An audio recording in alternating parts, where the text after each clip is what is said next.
Okay, Boker Tov, Tanya for the 20th of Sivan. We're continuing in chapter 7. So yesterday we were saying we're going to start to introduce this concept of this higher level of unity and this lower level of unity.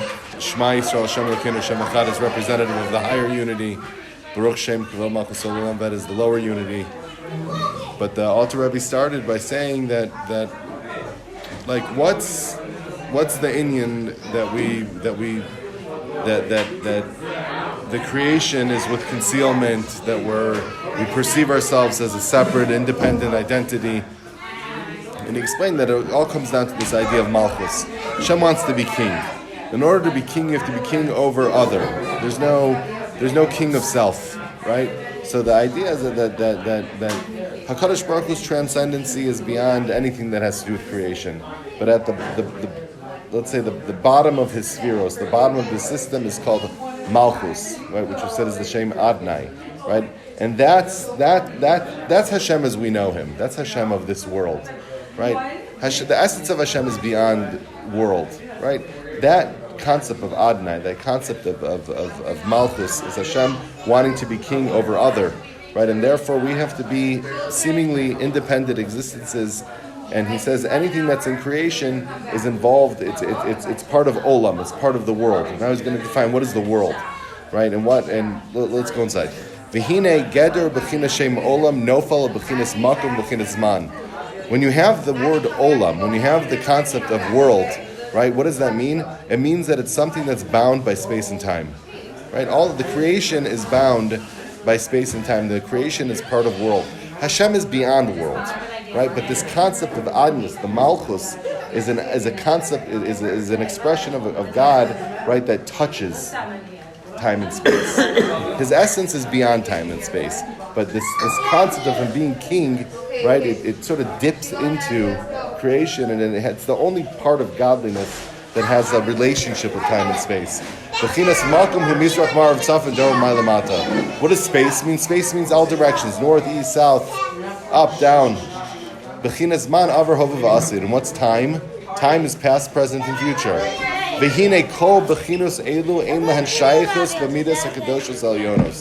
Right? These dimensions of space and time, they have no relationship to the essence of God, or to the Kadosh Baruch Hu's spheros in the world of Atzilus. Hashem is not bound by space and time, we all know that, right? So space and time has nothing to do with Hashem as he emanates in the higher realms. The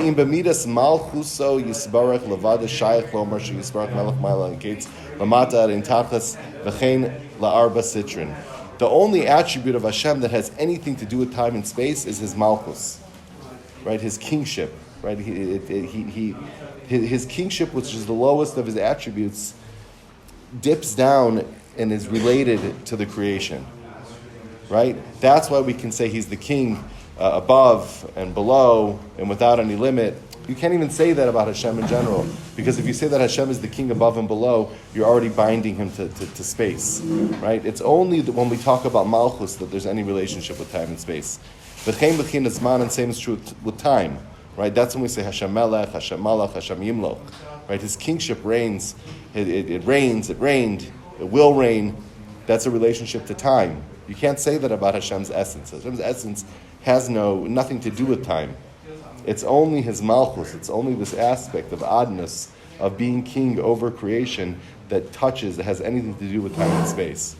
V'nimsa shechayus hamakom v'chein chayus hazman v'hisavusa me'ayin liyesh v'kumum kol zman kumum huma midas malchusa yisbarach v'shem Adnus baruch hu. Therefore, that which gives life to time and space, right? That which brings things from somethingness into nothingness. That which is related to the creation. That's related to what we know.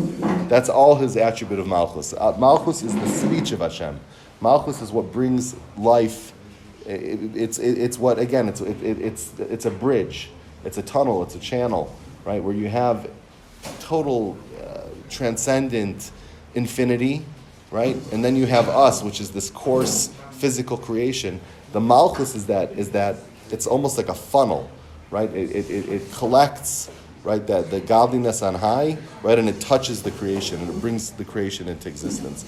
Malchus is the lowest point in the spheros, right, and that's That's God as we know him, right? The God of time and space, the God of creation.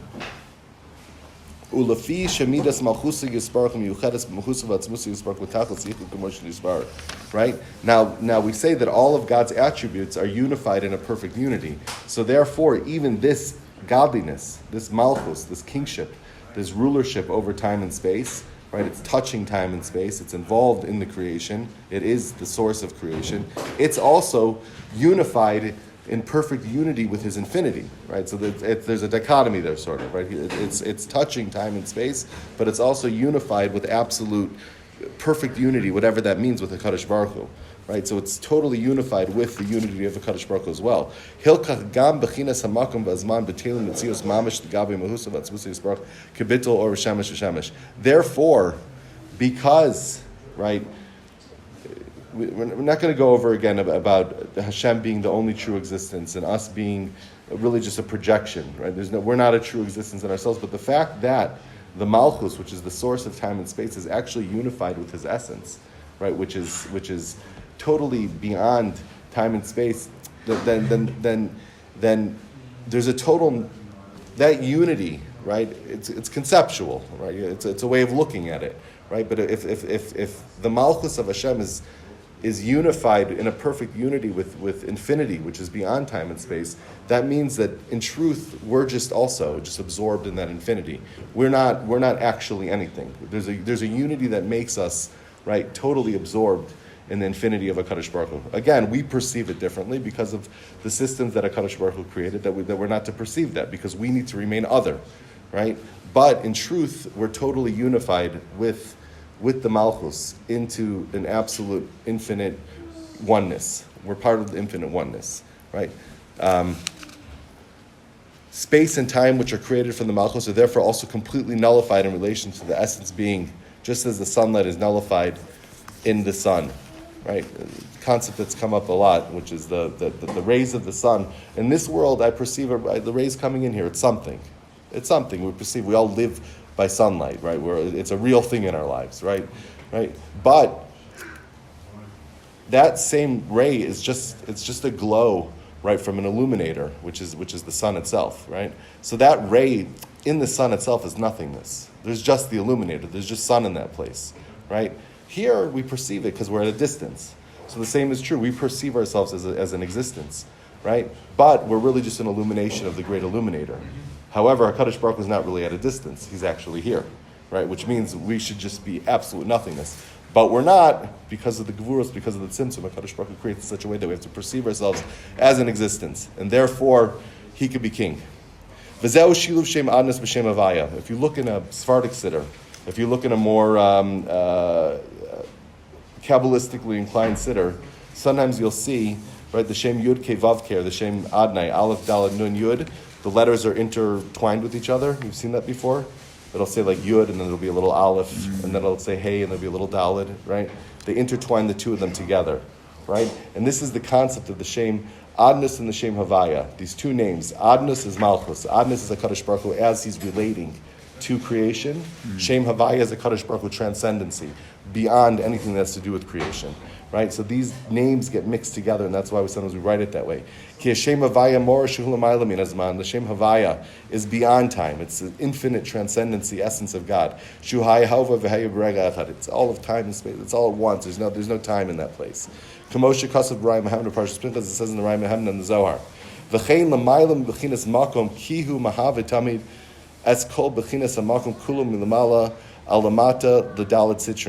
Likewise, the name Havaya transcends space, for Havaya continuously brings into existence the whole dimension of space, from the uppermost level of space to the lowermost level. It transcends space and time. But that's why sometimes it's written in such a way, right, that you have Yud Ke Vav Ke with the Adonai smaller. It's to show you that the Adonai, that the Malchus is absorbed in the godliness. And then tomorrow we're going to start to talk about the lower level of unity, which is more of a meditation, not so much in how I'm nothingness in the transcendency of God, right? But how it's just perspectives, right? But how I meditate on how God, right, is totally pervasive in the world, right? Two different ways to look at unity. I'm part of absolute infinity and nothingness in a sense, right? Or HaKadosh Baruch Hu is totally pervasive here in this lower world. Be'ezus Hashem. Continue tomorrow. Go ahead. Not such easy material. Let's just do the Hayom Yom quickly. Beautiful. Go. Big concepts. Big concepts. Hayom Yom for today is Monday. For the 20th of Sivan, my revered grandfather, the Rebbe Marash, used to say, the intellectual and emotional constitution of a chassid mirrors his first yichidus with his Rebbe. The first yichidus reflects the chassid's essential nature. The path in divine service that the Rebbe gives the chassid at that time corresponds to this essential nature. Review that and see what that means in my head. So everybody should have a... What does it mean his first yichidus? His first encounter? His first encounter. His first yichidus, his first real encounter. Face to face. Shkaya. Thank you very much. 10 minutes. Good.